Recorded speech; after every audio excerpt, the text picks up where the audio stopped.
So we're going to talk about self-esteem, self-esteem and dating this morning. Let's just turn the music down here. So there's been I guess an image, a picture floating around that I've seen a few times. Good morning, Nikki Woods. Hey, lady, how are you? With the Tom Joyner Morning Show. Love you guys. But there's been an image floating around, and some of you have seen it on social media, that talks about, or it states, you date at the level of your self-esteem.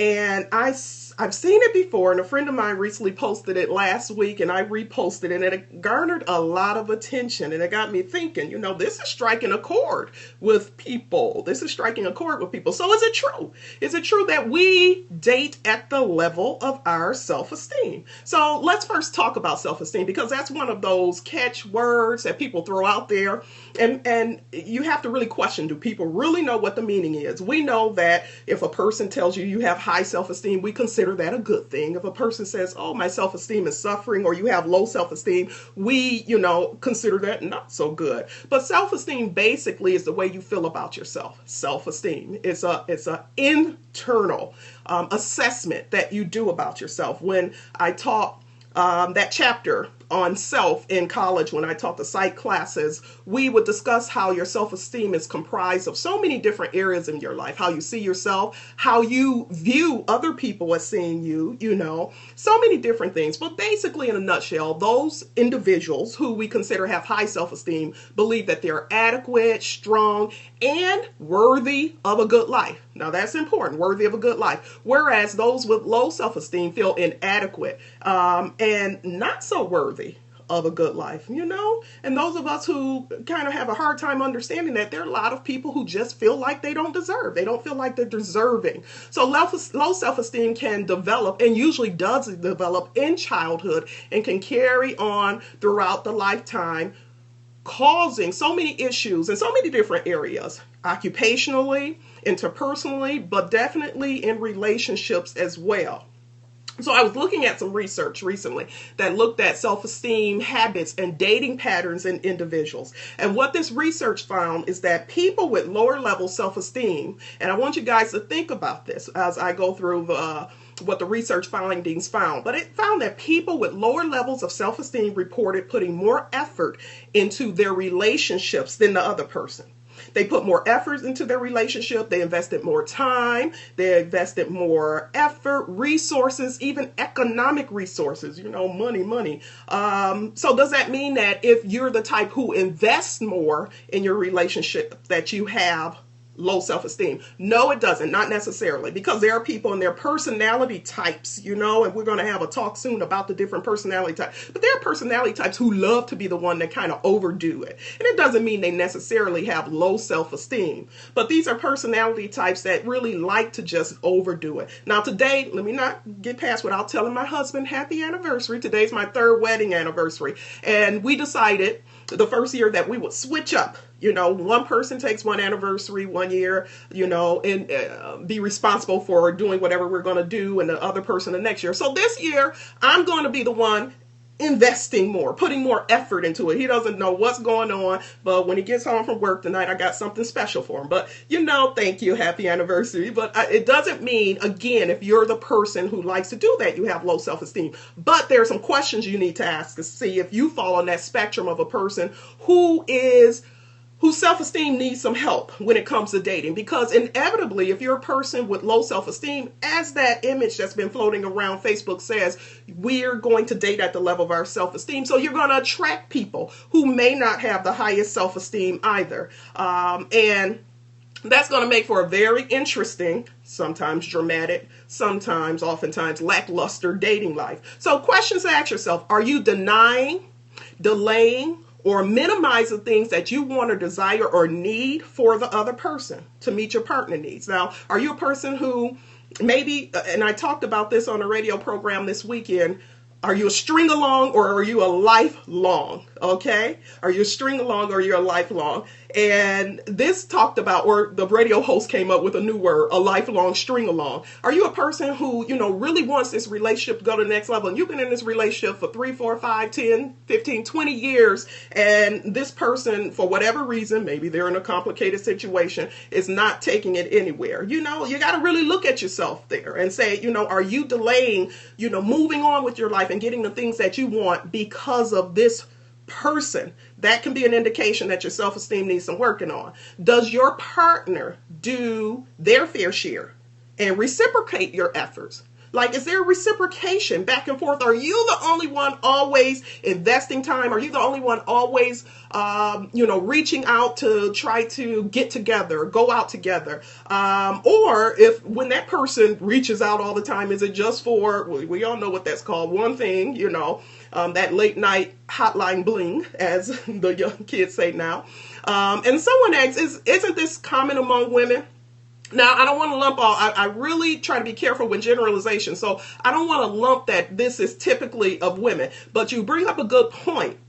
Bring up a good point that it tends to be, we find, because there was a guy on Facebook last night when I posted this topic that challenged me and said, women date at the level of their self-esteem, not men. And it got me to thinking like, wow, that's interesting. And I asked for him to elaborate, but I didn't get an elaboration back.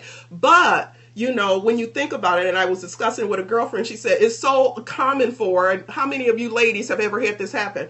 You're dressed to the nine, maybe you got your car all washed, you're looking good, and someone who you're like, I can't believe this guy is even talking to me. It can be the panhandler on the street that comes to you and they're flirting with you, So men sometimes have a little bit more bravado when it comes to asking someone that they may think is out of their league to date or what have you. But women, because so many women are oftentimes more nurturing than men, that they will find themselves over, like putting more effort in, oftentimes, like I said, because of the personality of being more nurturing, if you fall into that personality trait. So you can find women finding themselves in a situation where they're giving more. And that happens. That can happen in even relationships where there's not a self-esteem issue. But again, this is where you have to do an evaluation and say, wait a minute, hold up. At some point, put on the brakes and really evaluate that. And I see Randall Licious says she's been in that situation. We all have. When I was thinking about this topic last night, I thought about just some of the relationships that I was in before my marriage now, and I want to bring up, let me get to the questions. I'm going to get back to that point because I don't want to get off track, because you guys know I can talk and get off track. But the next question is, do you find yourself asking why? Or what about me? Do you find yourself asking, what about me, oftentimes, either to your partner or to yourself? On a regular basis, if you're finding yourself saying, well, what about me? Or you're not thinking about me? Or what about my needs? It may be a strong indication that this relationship is predominantly one-sided. But before you go to your girlfriends and you trash talk that guy, or, I tell people, when you start pointing the finger at, I keep finding myself in these relationships with, like the song was saying, scrubs or people who can't commit, stop pointing that finger that way and turn that finger back on yourself, because again, relationships are a mirror. They're reflections of ourselves. So whoever you find yourself to continue, not just attract, but get in a relationship, because we can attract all types of people that we don't end up in relationships with. But if you continue to find yourself that, it's time to stop pointing that finger at that person and point that finger back at yourself, because we teach people how to treat us. Hufena says, no scrubs and no frogs. That's funny. So, and I see those hearts coming. Guys, invite your followers too, if you're on Facebook or on Periscope, to join in on this conversation as well. And don't forget to follow me on YouTube as well. And if you're on Facebook, my In Full Bloom with Dr. Rose group. It's a private group, but if you request to join, and I'll take you in. So these are questions again. Do you find yourself asking, what about me, all the time? Do you feel that your partner reciprocates, your efforts?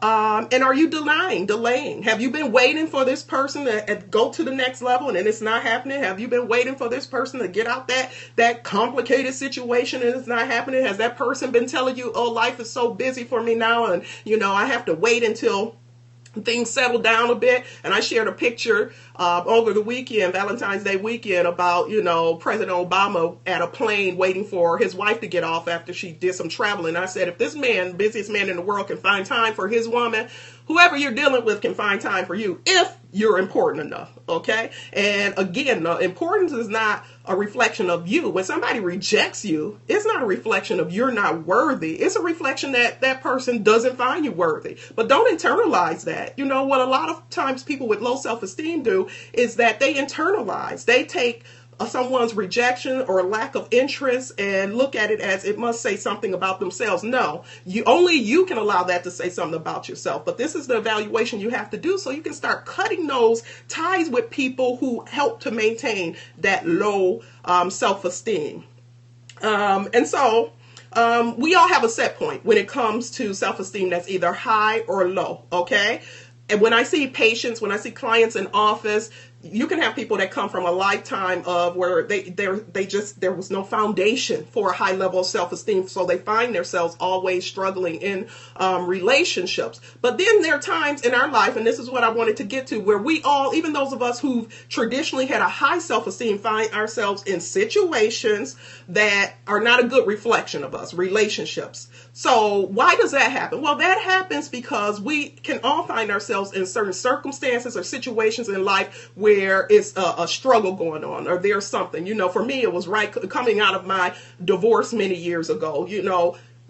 Going through a divorce doesn't leave your esteem too high. I mean, those of you who've experienced it, you can put some hearts up there if you agree with me, but definitely it's a challenging situation, and you will find yourself in relationships that's really not a reflection of who you are, because at that moment, you are not at your best. You're not at your highest, and you're going to attract that in kind. You're going to attract that. And so that's where you have an acute situation of low self-esteem, meaning it's not chronic, meaning it's not life-term, because once you start, I can remember dating a person and right after my divorce, and I can remember just not feeling strong at all, like internally. And remember, if we go back up that, when we talk about what self-esteem means, self-esteem means, you feel you're strong and you're worthy and you're deserving. Coming out of divorce, you feel like you've been at the target at a shooting range sometimes, and you don't feel any of that thing.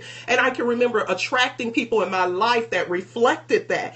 And I specifically remember a day at one point, many, many months, past the divorce, where I said, it was like I took a breath of fresh air and I said, I feel like I'm getting my strength back. And it was like, I feel like I'm becoming myself again. And that's when that relationship started to crumble, because I had attracted somebody when my self-esteem was not high, and that was a mirror of me, and it was not going to survive. It was not going to survive. So when you get yourself strong, when you get yourself feeling good, and you tell yourself and you believe that you are worthy, you inevitably can only keep people in your life that reflect that.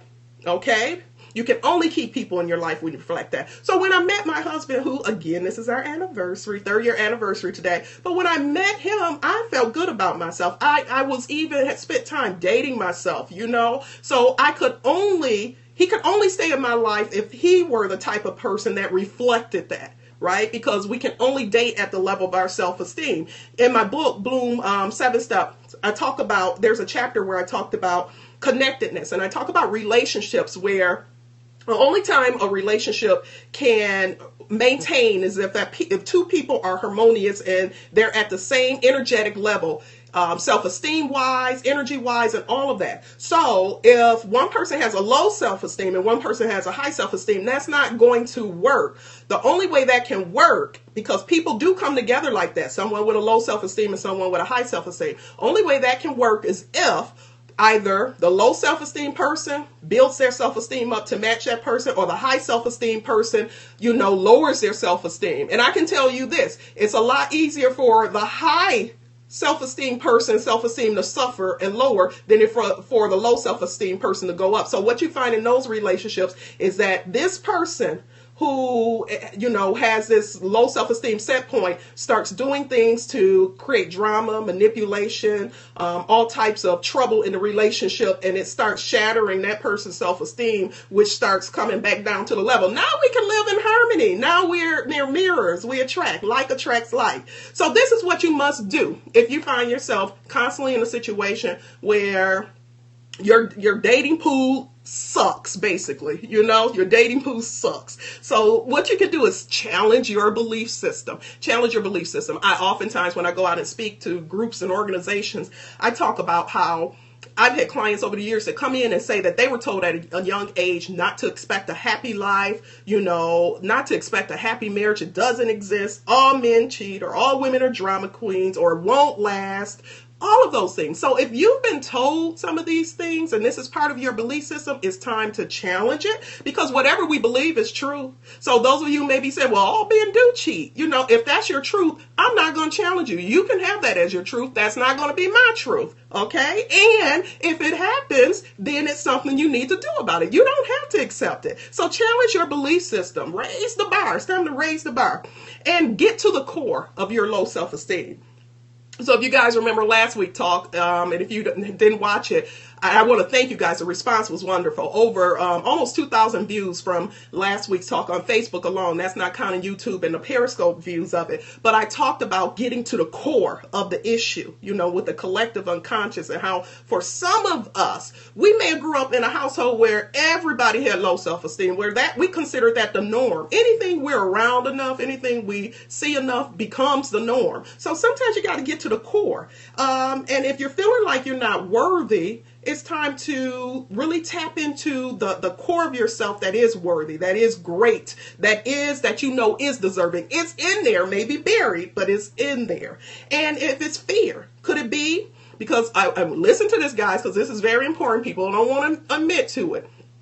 But oftentimes, people will find themselves in relationships where it's reflecting their low self-esteem, is because they don't feel like they can measure up or maintain someone who has a higher self-esteem.